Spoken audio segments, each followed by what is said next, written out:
Story: The Enchanted Palace. In the village of Altos Aires in the island of Terceira there lived once upon a time a fair maid who had been baptized Perola, which means pearl. As she grew older she was indeed like a rare pearl among the other maidens of the village, so great was the charm of her unusual beauty. She was the joy of her home and of the whole community, for her disposition was as lovely as her face. One bright spring morning Perola leaned over the cistern where she had gone to get water. Her reflection showed so plainly in the water that she paused to gaze into the smiling eyes of her own mirrored face. As she did so, a magic spell was woven about her. The water fairy who had come to the cistern had seen her great beauty and had thrown a charm over her. In a moment more she fell into the cistern to join her reflection there. When Perola could not be found, there was great excitement in the little village. Nobody could guess what had become of her. Her mother prayed devoutly for her safety in the church of Saint Roque.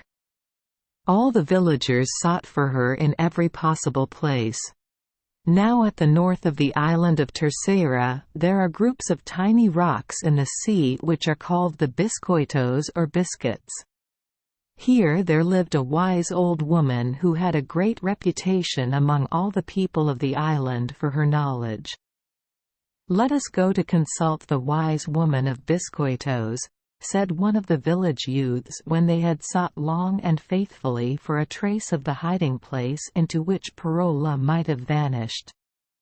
Accordingly, the young men of Altos Aires went to the wise woman, and this is what she told them: "The fair pearl of your village is safe from the fishers of pearls. She is hidden away in an enchanted palace of marble and ivory and tortoiseshell and mother of pearl." The water fairy had taken Perola through an underground passage which led from the cistern to the beautiful enchanted palace in the lake of Gingel. There she was kept in hiding. The fairies never dreamed that anybody would ever be able to guess where she was. Now, with the words of the wise woman of Biscoitos to guide them, the youths of Altos Aires organized an expedition to search for their lost playmate. The sons of the magistrate, the rich men, the learned men of the island of Terceira joined this expedition. They searched through the whole island for a place where an enchanted palace might be located.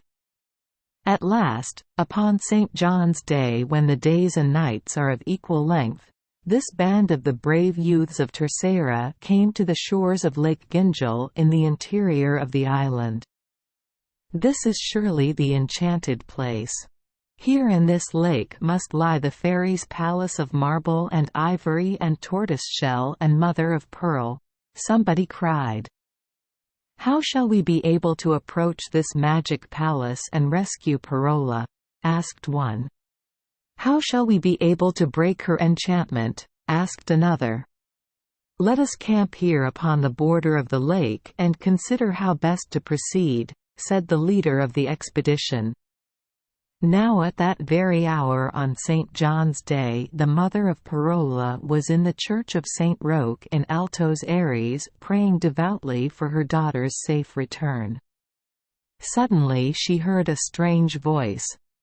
These were the words which fell upon her ears: "Your prayers and the perseverance of the youths of the island have at last triumphed. Go in peace. On the day of St. Peter at the hour of sunset your daughter shall be restored to you.